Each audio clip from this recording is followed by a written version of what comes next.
Hi Year 10, here is another Inspector Calls video. I can't believe this will be lesson 14.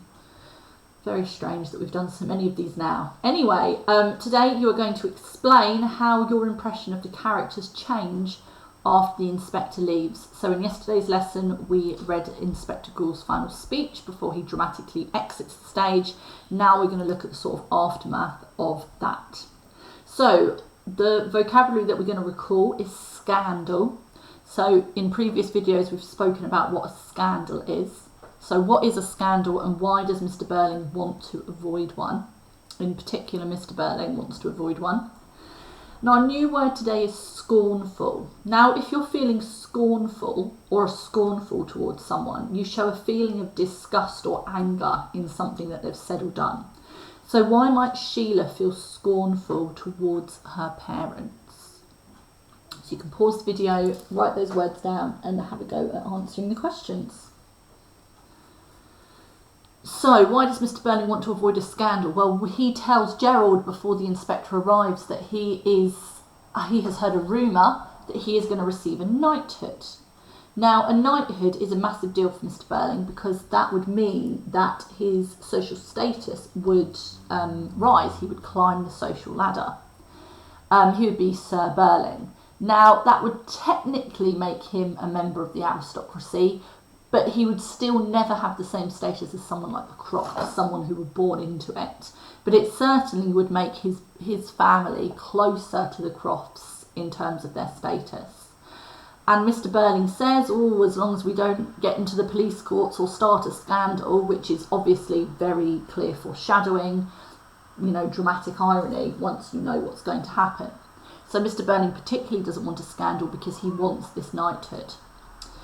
So why might Sheila be feeling disgust or anger towards her parents then? Well, we've seen that Sheila is very much siding with the inspector's ideology, the inspector's socialist views, and she has tried time and time again to get her parents to cooperate with the inspector, and she's shown that she is angry and disgusted that they haven't learnt any of the lessons that she and even Eric have learnt. So we're going to see Sheila feeling increasingly scornful towards her parents here. So this is what we did yesterday. We're just going to read these little stage directions and then annotate the rest of the play. Okay, but like I said, we are nearly there with it. So after delivering this big speech, the inspector walks straight out, leaving them staring, subdued and wondering. Sheila is still quietly crying. Mrs. Burling has collapsed into a chair. Eric is brooding desperately. If you're brooding, you're sort of thinking very dark thoughts. Burling, the only active one, hears the front door slam, moves hesitatingly towards the door, stops, looks gloomily at the other three, then pours himself out a drink, which he hastily swallows. Now, these stage directions are really important because what they're doing is they're showing the impact of the inspector's visit. You know, it has had a real impact on them based on the way they're all behaving. So Burling says angrily to Eric, you're the one I blame for this.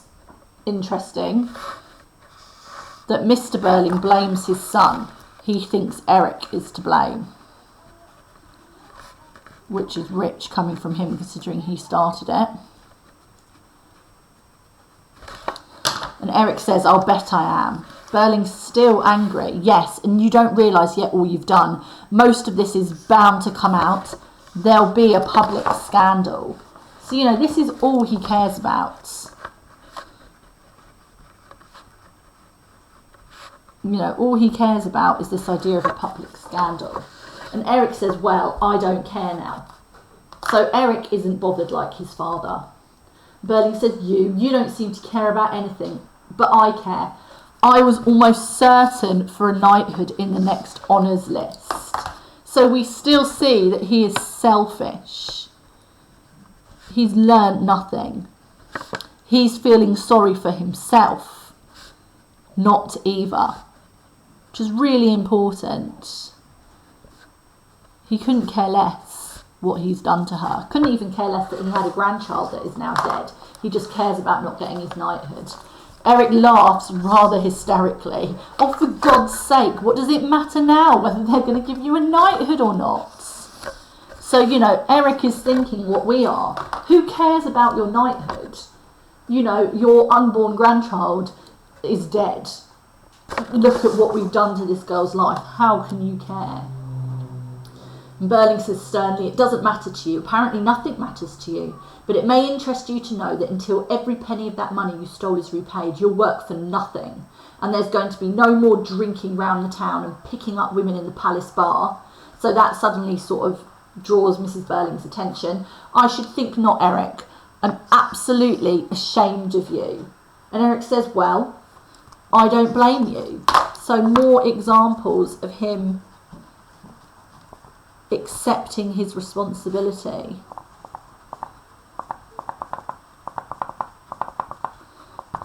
But says, but don't forget, I'm ashamed of you as well. Yes, both of you.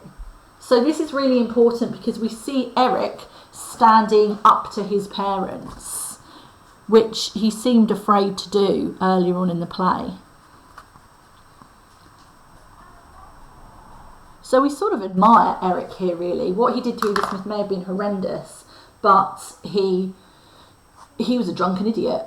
You know, a rich male drunken idiot. He now feels incredible regret and remorse for what he's done and can't believe that his parents don't.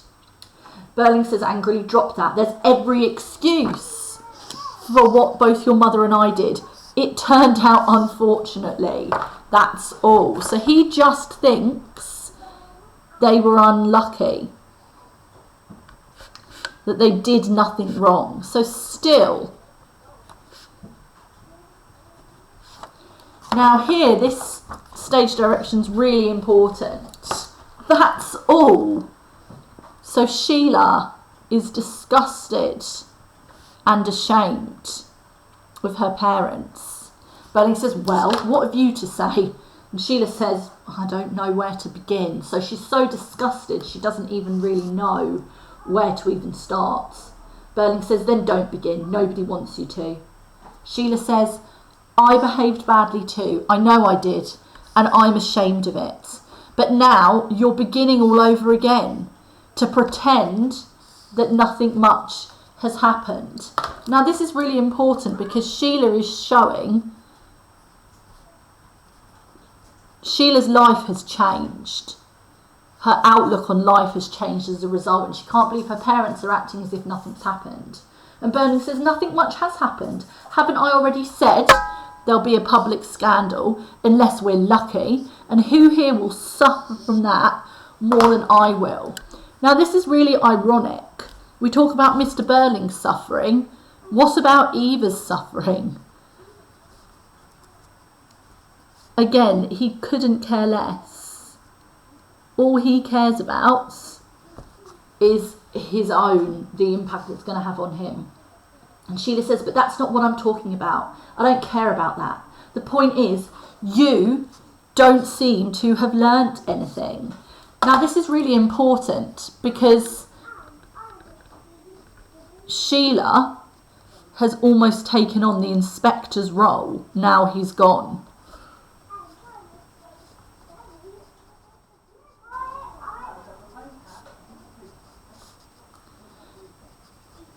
So now he's gone, she's the one continuing from where he left off. This idea that they were supposed to have learned something. Burling says, don't I?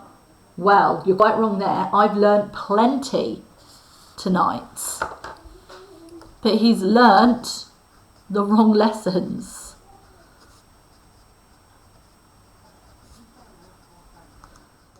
And you don't want me to tell you what I've learnt, I hope.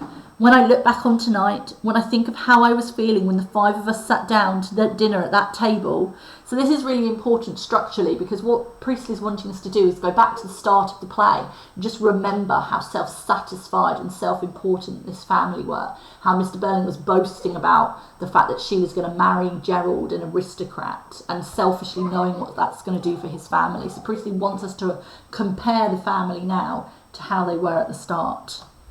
Eric says, cutting in, yes, and do you remember what you said to Gerald and me after dinner?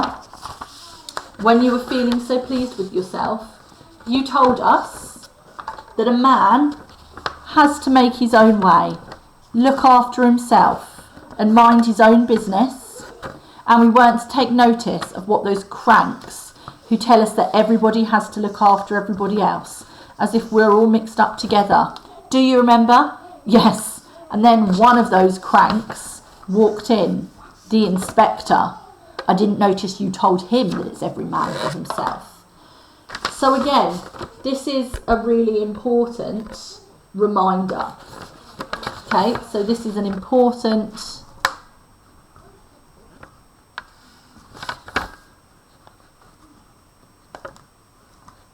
that's my spell reminder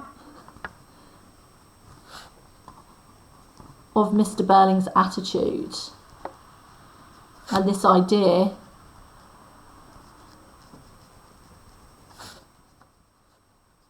of capitalism versus socialism.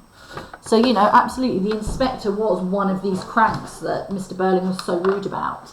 But as Eric says, it's not that Mr. Burling, you know, was actually had the guts enough to have this view in front of the inspector. So Sheila says, sharply and attentive. Is that when the inspector came, just after Father had said that? And Eric says, yes, what of it? But Mrs. Burling says, now what's the matter, Sheila? Sheila says slowly, it's queer, very queer. Now remember, excuse me, queer means strange. Okay, particularly in its use of the word there. So Sheila's had a thought about the inspector. Mrs. Burling says with some excitement, I know what you're going to say because I've been wondering it myself. Sheila says it doesn't much matter now, of course. But was he really a police inspector? Now this is really important because whether or not he was a real police inspector or not matters to Mr. and Mrs. Burling, but doesn't matter to Eric and Sheila, and this is what the next couple of pages explore. Burling says, well, if he wasn't, it matters a devil of a lot. Makes all the difference. Sheila says, no, it doesn't. Burling says, don't talk rubbish. Of course it does. Sheila says, well, it doesn't to me, and it oughtn't to you either. And Mrs. Burling says, don't be childish, Sheila. So again, she's talking down to Sheila yet again. Sheila flaring up. I'm not being, and if you want to know, it's you two who are being childish, trying not to face the facts. So here we see a real change in Sheila from the start. She stands up for herself. You know, she doesn't let them get away with treating her like a child because she's a grown adult. Burling says, I won't have that sort of talk. Any more of that and you'll leave this room. And Eric says, that'll be terrible for her, won't it? So notice how it's Eric and Sheila, the younger generation, versus Mr. and Mrs. Burling, the older generation. Sheila says, I'm going anyhow in a minute or two. But don't you see, if all that's come out tonight is true, then it doesn't much matter who it was who made us confess. Now this is really important because that is actually that's all the inspector did. They didn't tell him anything he didn't already know. That was his intention. He just wanted them to confess what they did and accept their responsibility. And it was true, wasn't it? You turned the girl out of one job, I had her turned out of another. Gerald kept her at a time he was supposed to be too busy to see me. Eric, well, we know what Eric did. And mother hardened her heart, that should be, and gave her the final push that finished her. That's what's important, not whether a man is a police inspector or not. So as far as Sheila is concerned, whether he's real or not, a real police inspector, doesn't change what they did. And that is why she doesn't care. Eric says, he was our police inspector, all right. And Sheila says, that's what I mean, Eric. But if it's any comfort to you, and it wasn't to me, I have an idea, and I had it all along vaguely, that there was something curious about him. He never seemed like an ordinary police inspector. And Burling says, rather excited, you're right, I felt it too. And he says to Mrs. Burling, didn't you? And Mrs. Burling says, well, I must say his manner was quite extraordinary, so rude and assertive. And then look at the way he talked to me, telling me to shut up and so on. He must have known I was an ex-Lord Mayor and magistrate and so forth. Besides, the way he talked, you remember, I mean, they don't talk like that, and I've had dealings with dozens of them. So what he means like that is the inspector, remember, who would have been a lower middle class person, wasn't intimidated by Mr. Burling's status. Sheila says, all right, but it doesn't make any real difference, you know. Mrs. Burling says, of course it does. And Eric says, no, Sheila's right, it doesn't. Burling says, that's comic, that is coming from you. You're the one it makes the most difference to. You've confessed to theft, and he knows all about it, and he can bring it out in the inquest, and then necessary, carry it to court. He can't do anything to your mother and Sheila and me, except perhaps make us look a bit ashamed of ourselves in public. But as for you, he can ruin you, you know. So Eric is the only one who has committed an actual crime, which is what he's referring to here. Sheila says slowly, we hardly ever told him anything he didn't already know. Did you notice that? Burling says, that's nothing. He had a bit of information left by the girl and made a few smart guesses. But the fact remains that if we hadn't talked so much, he'd have little to go on. He looks angrily at them. And really, when I come to think of it, why you all had to go letting everything come out like that beats me. And Sheila says it's all right talking like that now, but he made us confess. Mrs. Burling says he certainly didn't make me confess, as you call it. I told him quite plainly that I thought that I had done no more than my duty. So again, Priestley is reminding us that she feels no guilt. Sheila says, oh, mother. Burling says, the fact is, you allowed yourselves to be bluffed. Yes, bluffed. Mrs. Burling, protesting, says, now really, Arthur. Burling says, no, not you, my dear, but these two. That fellow obviously didn't like us. He was prejudiced from the start, probably a socialist or some sort of crank. He talked like one. So it's showing yet again how Mr. B, a capitalist, has a low opinion of socialism, which isn't really surprising considering it would mean he'd make less profit. And then instead of standing up to him, you let him bluff you into talking about your private affairs. You ought to have stood up to him. And Eric says sulkily, well, I didn't notice you standing up to him. So of course Mr. Burling's being a complete hypocrite because he was intimidated by the inspector as well. Burling says no, because by that time you admitted you'd been taking money. What chance had I after that? I was a fool not to have insisted upon seeing him alone. And Eric says that wouldn't have worked. And Sheila says, of course it wouldn't. And Mrs. Burling says, really, from the way you children talk, you might be wanting to help him instead of us.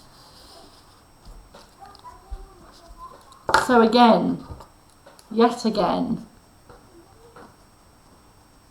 she's patronising them. She's saying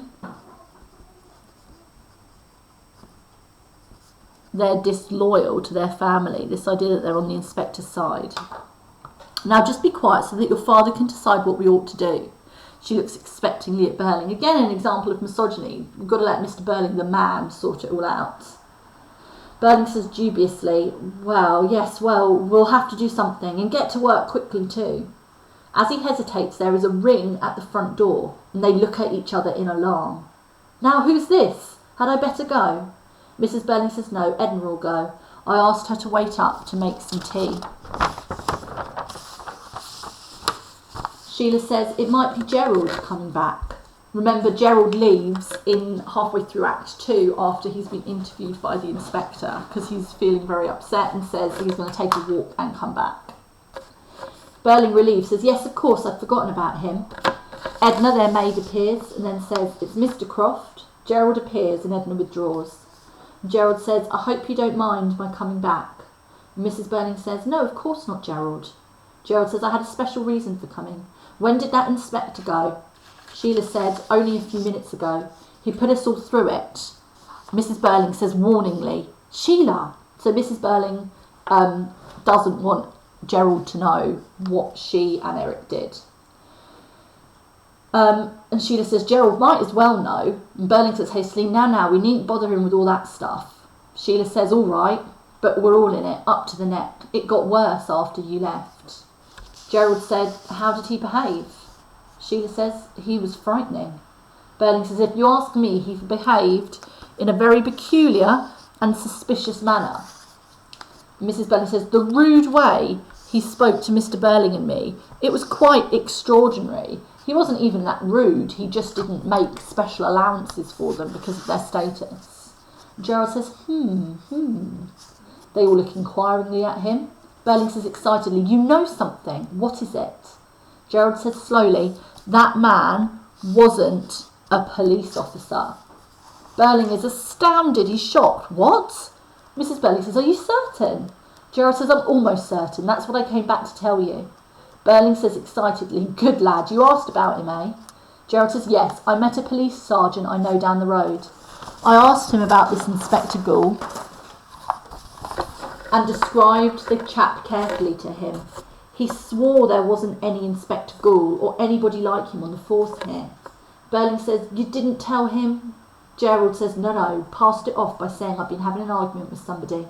But the point is, this sergeant was dead certain that they hadn't any inspector at all like the chap who came here. Miss Burling said, by jingo, a fake. Oh, sorry, that knocked my camera over there. Burling says excitedly, by jingo, a fake, and Mrs. Burling says triumphantly, didn't I tell you? Didn't I say I couldn't imagine a real police inspector talking to us like that? Gerald says, well, you were right. There isn't any such inspector. We've been hacked. So he's saying, you know, it was all fake. It was a hoax. Burling, beginning to move, says, I'm going to make certain of this. Mrs. Burling says, what are you going to do?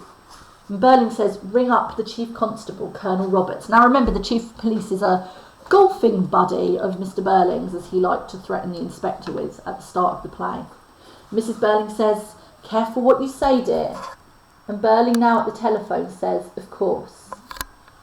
So at the telephone, he says, Brumley, 8752. To the others as he waits, I was going to do this anyhow. I've had my suspicions all along. So Mr. Burling's trying to take the credit here.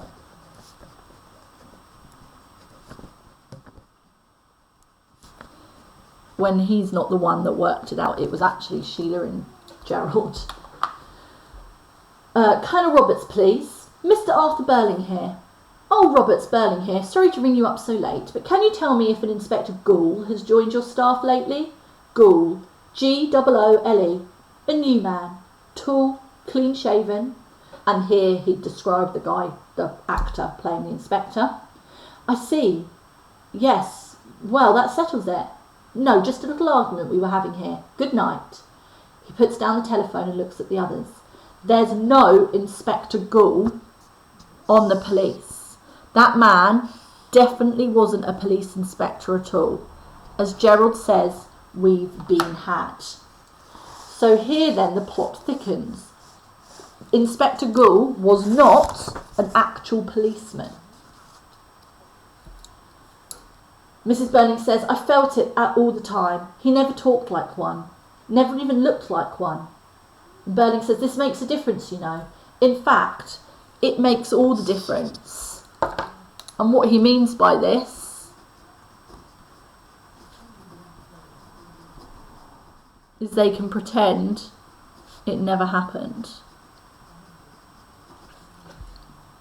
And Gerald says, of course, yet again, agrees with Mr. Burling as usual. Now this is interesting because Gerald, of course, is a member of the younger generation, not the older generation. And Sheila says bitterly, I suppose we're all nice people now. So it makes no difference to Sheila whether he was a policeman or not. Burling says, if you've nothing more sensible to say, Sheila, you better keep quiet.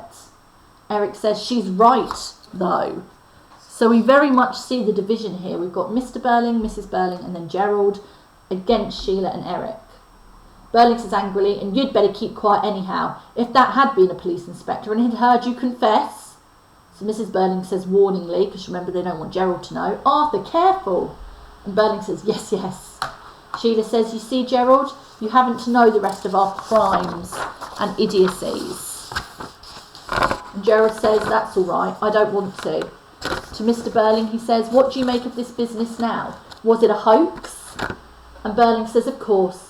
Somebody put that fellow up to coming here and hoaxing us. There are people in this town that dislike me enough to do that. This bit always makes me laugh because I think we're not exactly supposed to be shocked by this, considering Mr. Burling is so dislikable. We ought to have seen through it from the first. In the ordinary way, I believe I would have done. But coming like that, bang on top of our little celebration, just when we were all feeling so pleased with ourselves, naturally it took me by surprise. Mrs. Burling says, I wish I'd have been here when that man first arrived. I'd have asked him a few questions before I allowed him to ask us any. And Sheila says what the audience is thinking. It's all right saying that now. Mrs. Burling says, I was the only one of you who didn't give in to him, and now I say we must discuss this business quietly and sensibly and decide if there's anything to be done about it. Mr. Burling says with hearty approval, you're absolutely right, my dear. Already we've discovered one important fact, that fellow was a fraud, and we've been hoaxed, and that may not be the end of it by any means. And Gerald says, I'm sure it isn't. Burling's keenly interested. You are, eh? Good. Then he says to Eric, who's restless, Eric, sit down. And Eric says, I'm all right. And Burling says, all right? You're anything but all right, and you needn't stand there as if... Eric says, as if what?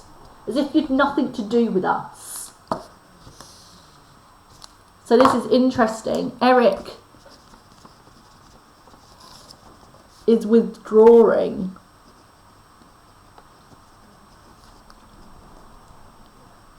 himself from the family.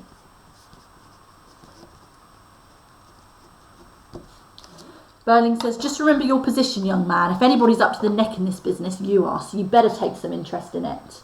And Eric says, I do take some interest in it. I take too much, that's my trouble. And Sheila says, it's mine too. So, you know, both of them can't just forget what they did. Burling says, now listen, you two, if you're still feeling on edge, then at least you can do is keep quiet and leave this to us. I'll admit that fellow's antics rattle us a bit, but we've found him out, and all we have to do now is keep our heads. Now it's our turn. Sheila says, our turn to do what? And Mrs. Burling says sharply, to behave sensibly, Sheila, which is more than you're doing. Eric, bursting out, says, what's the use of behaving sensibly? You're beginning now to pretend that nothing's really happened at all. And I can't see it like that. This girl's still dead, isn't she? Nobody's brought her back to life, have they? And Sheila says eagerly, that's just what I feel, Eric. And it's what they don't seem to understand. And Eric says, whoever that chap was, the fact remains that I did what I did. And Mother did what she did. And the rest of you did what you did to her.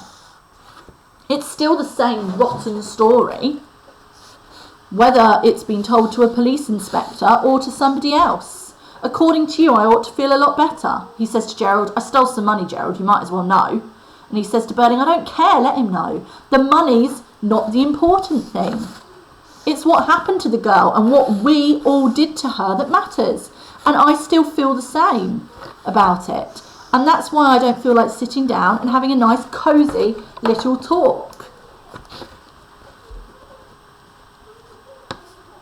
So Eric here is the voice of the inspector and hopefully the audience here. Whether he was a real policeman does not matter. They all still did what they did to Eva Smith. Sheila says, and Eric's absolutely right. And it's the best thing any one of us has said tonight. And it makes me feel a bit less ashamed of us. You're just beginning to pretend all over again. And Burling says, look, for God's sake. And Burling's protests, Arthur. So, you know, Mr. Burling's letting his bad manners show again. Burling says, well, my dear, they're just so damned exasperating. They just won't try to understand our position or see the difference between a lot of stuff like this coming out in private or a downright public scandal. And Eric says, shouting, and I say the girl's dead. And we all helped kill her. And that's what matters. Now Burling's shouting and threatening Eric. And I say either stop shouting or get out. Some fathers I know would have kicked you out of the house anyhow by this time, so hold your tongue if you want to stay here. And Eric says quietly and bitterly, I don't give a damn now whether I stay here or not. And Burling says, you'll stay here long enough to give me an account of that money you stole. Yes, and to pay it back too. And Sheila says, well, it won't bring Eva Smith back to life, will it? So, you know, that's not going to change anything. And Eric says, and it doesn't alter the fact that we all helped kill her. And Gerald says, but is it a fact? And that is where we are going to stop. We will finish it tomorrow. So, what I would like you to do is write an explanation of how your opinion or impression of Mr. Burling, Mrs. Burling, Sheila and Eric has developed based on their behaviour after the inspector leaves. So how has their actions, their reaction to what they've done, their guilt or lack of guilt, whether they care whether the police inspector was real or not, how does this develop your impression of their characters? Okay? Remember, you don't need to send these explanations to me. You can, obviously, if you'd really like me to have a look at them. It's only the work on Friday that you need to send to me each week. Okay, sorry, the work on Thursday you need to send to me each week. Okay? So write your explanations. How does your impression of each of those characters develop based on what we've read today? And I will see you tomorrow.